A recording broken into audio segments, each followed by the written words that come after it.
2024년 작년 기준에 8천억. 더 놀라운 거는 2년 전 2022년 4천. 그럼 뭡니까? 두 배를 뛰었어 2년 만에.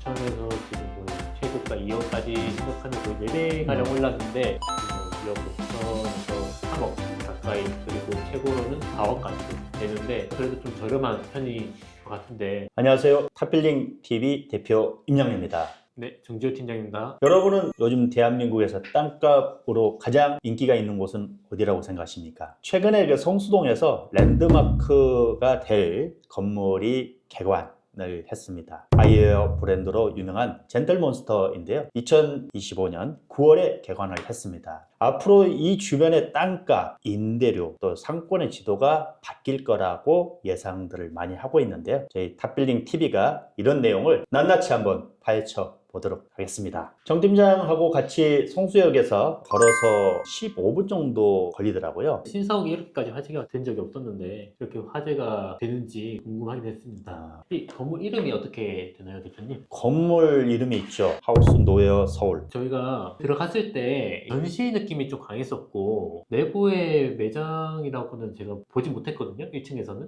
다 전시였었는데 여기 회사가 이제 젠틀몬스터라고 흔히 부르긴 하는데 그 젠틀몬스터에 대해서 좀 말씀을 좀 부탁드릴게요. 일반 우리가 선글라스 파는 회사로 또 알려져 있고, 이 회사의 시작은 2011년입니다. 2011년에 대표 김한국 씨는 원체 영어 교육 사업을 했다고 해요. 그리고 신사업을 검토하던 중 선글라스를 해야 되겠다. 왜냐 그러면 그 당시에 들어와 있는 선글라스는 다 외국 브랜드죠. 워낙 이제 외국 브랜드들이 자리를 잘 잡고 있잖아요. 근데 그 경쟁력이 있을까요? 외국 브랜드는 동양인에게는 맞지 않았다고 해요. 코에 대한 높이도 안 맞고 흘러내리고, 2013년에 언주역 북서방향 쪽에 논현동에 매장을 내는데 대박이 났습니다. 공간의 혁신입니다. 일반 소비자들이 선글라스점, 안경점이죠. 가보면 보통 진열돼 있잖아요. 거기는 없어요. 찾을 수가 없습니다. 충격이죠. 소비자들은 그 문화적 충격으로 많은 사람들한테 또 소문을 냈다고 해요. 요즘 공간에 대한 가치, 공간에 대한 마케팅은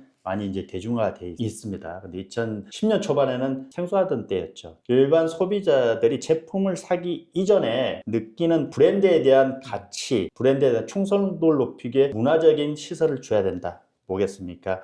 전시죠. 설치 미술이 여기서 등장을 합니다. 그럼 어떻게 되겠습니까? 충성도가 높아지겠죠. 브랜드 그 자체에 대한 충성 고객이 늘어나는 겁니다. 1층에는 어마어마하게 큰 닥스훈트 로봇입니다. 잠자고 있는 모습인데 조금씩 움직여요. 그리고 그 한켠에는 또 로봇들이 있고 3층, 5층에도 시설물이 있는데 젠틀몬스터 회사에서 직접 만듭니다. 아니 선글라스 파는 회사가 무슨 로봇? 그 회사에서는 팀이 따로 있어요. 로봇 공학자와 수학자를 대동해서 로봇을 만드는 자체 제작을 합니다. 이게 이제 2010년 후반부터 시작을 했고요. 초반에는 앞서 얘기한 움직이는 키네틱 아트라고 하죠. 이런 것부터 시작을 해서 주제는 한 가지입니다. 소비자가 왔을 때 충격을 줘야 되겠다. 우리 건물주분들도 예비 건물주분들도 부동산을 매입을 하게 되면 임대 공간이잖아요. 똑같은 임차인들이 왔을 때 어떤 임차인이 우량 임차인인지 특별할 수 있는 게 있어야 되겠죠. 그거는 앞으로의 트렌드에 대해서 알면 도움이 되겠죠. 제일 중요한 돈에 대해서 얘기를 좀 하자면 하우스 노웨어가 들어오면서 주변 성수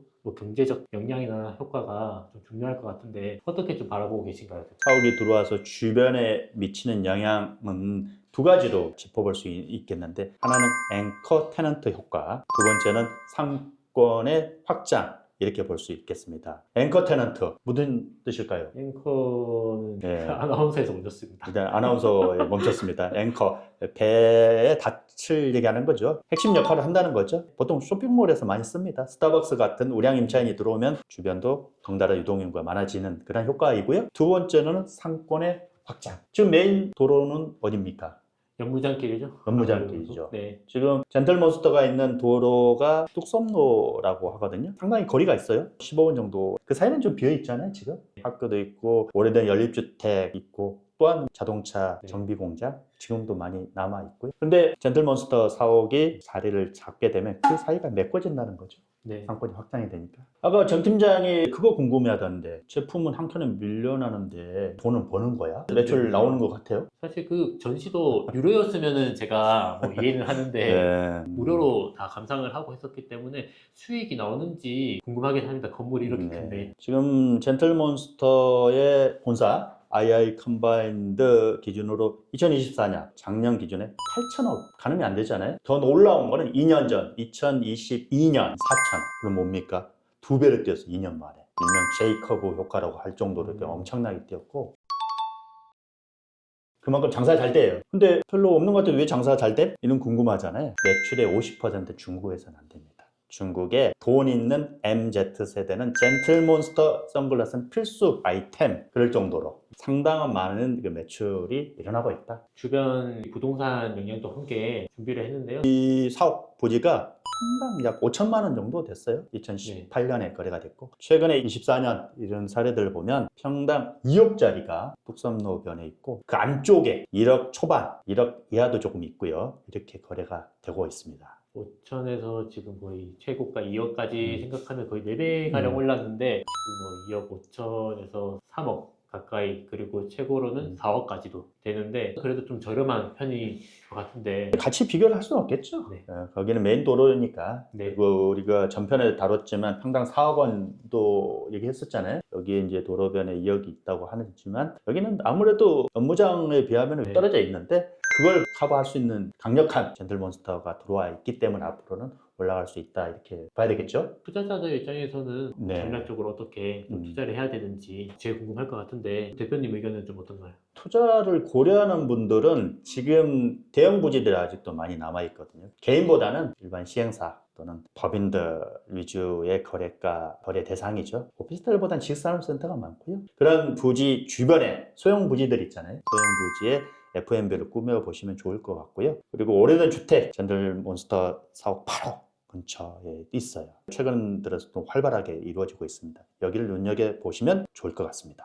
투자의 주의사항 어떤 거라고 보세요? 아무래도 젠트리피케이션이 제일 가속화되는 부분이지 않나 생각을 하고 있습니다. 상권이 급격히 올라가면 항상 조심해야 되는 게 젠트리피케이션인데 조금 더 설명해 주세요. 모장계 같은 경우가 원래는 소품이나 카페나 식당들이 들어와 있었는데 이제 대형 브랜드들의 팝업들로 가득 차 있는데 예. 이제 임대료 같은 경우가 감당이 안 되는 부분이 있지 않나 생각을 해서 소상 임차인들 분들이 좀 많이 밀려서 외곽지로 빠지고 거리의 색이 많이 사라져서 팝업들도 빠지게 되고 그 부분은 또 그 임대료를 맞추기 위해서 또 기다리는 그러한 젠트리피케이션 가속화가 오지 않나 생각을 하고 있습니다. 상권이 좋아지는 데서는 필연적으로 겪는 겁니다. 자, 그럼 마무리 해볼까요? 오늘은 젠틀몬스터 사업 중심으로 해서 혁신적인 공간을 쓰는 기업이 성수동에 들어오게 되면 성수동이라는 이 하얀 캔버스에 어떤 그림을 그려나갈지에 대해서 우리가 예상도 해보고 그 관의 과정도 짚어봤습니다. 그러면 투자를 앞두고 있는 예비 건물주분들 또 현재 건물을 가지고 계신 분들 우량임차인의 임대를 원하시는 분들 저희가 적극 도와드리겠습니다.